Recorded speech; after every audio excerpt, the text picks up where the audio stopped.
నమస్కారం.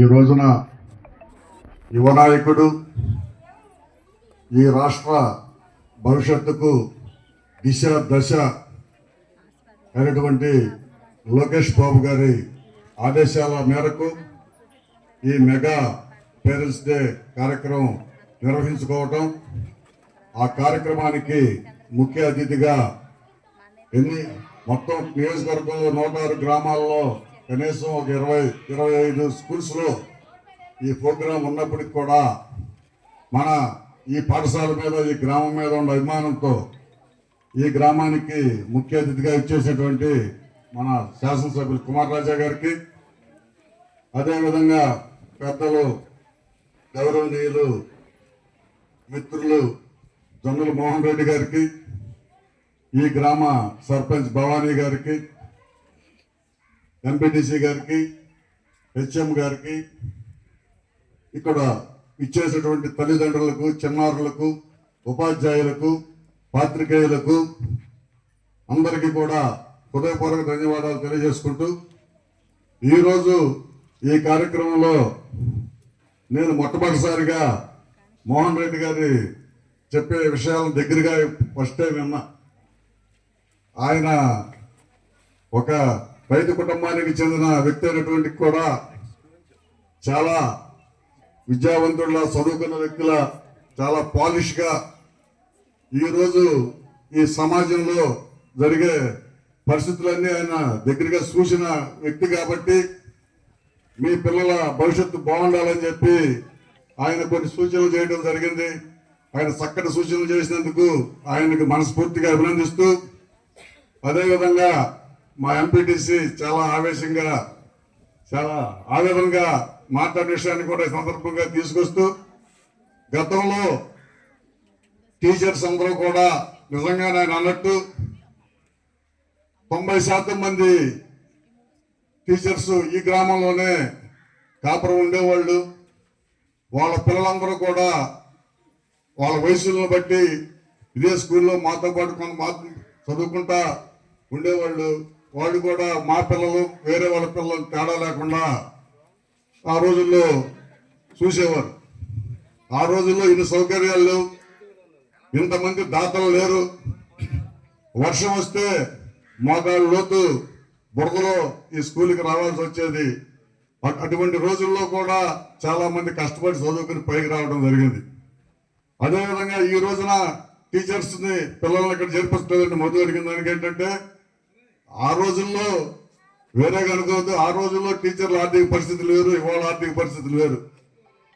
వాళ్ళు ఆ రోజుల్లో పల్లెటూళ్ళలో ఉండగలిగారు, కానీ ఈ రోజుల్లో పల్లెటూళ్ళలో ఉండలేక చాలా మంది పల్లెటూళ్ళు ఖాళీ చేసి వెళ్ళిపోయే పరిస్థితుల్లో వాళ్ళు ఏదో టౌన్లో ఉండి వాళ్ళు ఏదో వచ్చి ఉద్యోగం చేసుకుని వెళ్తా వాళ్ళ పిల్లల్ని ఇక్కడ తీసుకురావాలంటే కూడా అది సాధ్యపడేది కాదు కాబట్టి వాళ్ళు తీసుకురావట్లేదు. కానీ వీళ్ళు BEd, BSc BEd, MA BEd చదివి ట్యూషన్ చెప్పే, మనకి చదువు చెప్పే టీచర్స్ వీళ్ళు.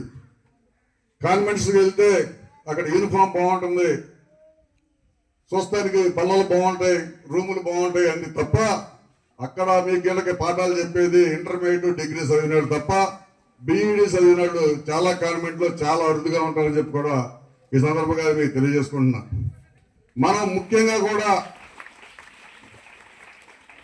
మన పిల్లల్ని ఈ రోజున కంటికి రెప్పలా కాపలా కాసుకోవాల్సిన అవసరం ఉంది. ఎందుకంటే గత 7-8 సంవత్సరాల వరకు, ఒక 10 సంవత్సరాల క్రితం వరకు కూడా గంజాయి అంటే అసలు తెలవదు. ఈ మధ్యకాలంలో ఆ గంజాయి చాలా ఎక్కువైపోయింది. దాని మీద కూడా ప్రభుత్వం ఉక్కుపాదం పెట్టి మన్యంలో 11,000 ఎకరాల గంజాయి తోటని ధ్వంసం చేయడం కూడా జరిగిందని చెప్పి తెలియజేసుకుంటున్నా. ఎంత ధ్వంసం చేసినప్పటికీ కూడా సాటి మాటుగా ఎంతో కొంత వస్తానే ఉంది కాబట్టి దాని బారి నుంచి మీ పిల్లల్ని మీరు కాపాడుకోవాల్సిన అవసరం ఉందని కూడా నేను మీకు తెలియజేసుకుంటున్నా. అంతేకాకుండా మీకు ఎవరన్నా ఈ కుర్రవాడు మన పిల్లవాడికి ఇస్తాడని మీకు అనుమానం వస్తే మీరు ఉపేక్షించకుండా, అతను బంధువు, స్నేహితుడు అని చూడకుండా తక్షణం మీరు పోలీసులను సంప్రదించి ఆ వ్యక్తిని అరెస్ట్ చేయించి మీ పిల్లల్ని కాపాడుకోవాల్సిందిగా కూడా ఈ సందర్భంగా నేను కోరుతా ఉన్నా.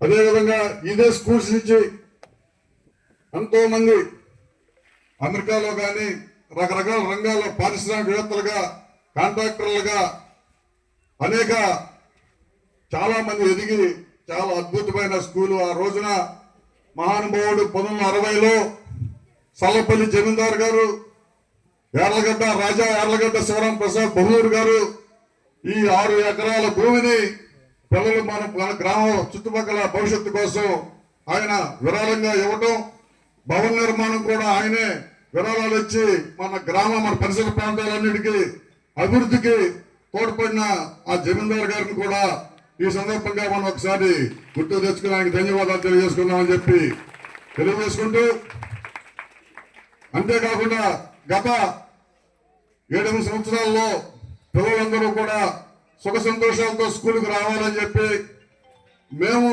ఏ బురదలో స్కూల్కి వచ్చామో ఆ బురద పిల్లలు ఇప్పుడు ఉన్న పిల్లలు తట్టుకోలేరు కాబట్టి వాళ్ళు సౌకర్యవంతంగా ఉండాలని చెప్పి ఈ స్కూల్లో మొత్తం సిమెంట్ రోడ్లు, ఇంటర్నల్ సిమెంట్ రోడ్లు కానీ, పిల్లలు ఎక్సర్సైజ్ చేసుకోవడానికి జిమ్ కానీ, పిల్లలు చదువుకోవడానికి కంప్యూటర్లు కానీ, ఈ వాకింగ్ ట్రాక్ కానీ, అదేవిధంగా కాన్వెంట్లో కంటే కూడా శుభ్రంగా అద్భుతంగా ఉండే రకంగా పిల్లలకు టాయిలెట్స్ కానీ, ఇవన్నీ కూడా సుమారు 50 లక్షల రూపాయలతో మేమందరం అడిగిన మీదట కేఎంఈ డైరెక్టర్ గంటా శ్రీహర్ష గారు ఏర్పాటు చేసిన విషయాన్ని కూడా మీకు తెలియజేసుకుంటూ వారికి కూడా ధన్యవాదాలు తెలియజేస్తుందని మీకు కోరుతూ ఉన్నా. సమయం ఎక్కువైపోయింది, ఎందుకంటే దాదాపు 2 గంటలు అవుతుంది. ఇంకా శాసనసభ్యుల వారు మాట్లాడాల్సి ఉంది. మీరందరూ కూడా భోజనం చేయకుండా కూర్చున్నారు కాబట్టి శాసనసభ్యుల వారు మాట్లాడిన తర్వాత మీ భోజన కార్యక్రమం అయిన తర్వాత మిగిలిన కార్యక్రమాలు కొనసాగించవలసిందిగా హెచ్ఎం గారికి మనవి చేసుకుంటూ, నాకు ఈ అవకాశం ఇచ్చిన మీ అందరికీ కూడా పేరు పేరున ఉదయపూర్వక ధన్యవాదాలు తెలియజేసుకుంటూ సెలవు తీసుకుంటున్నాను. Thank you sir.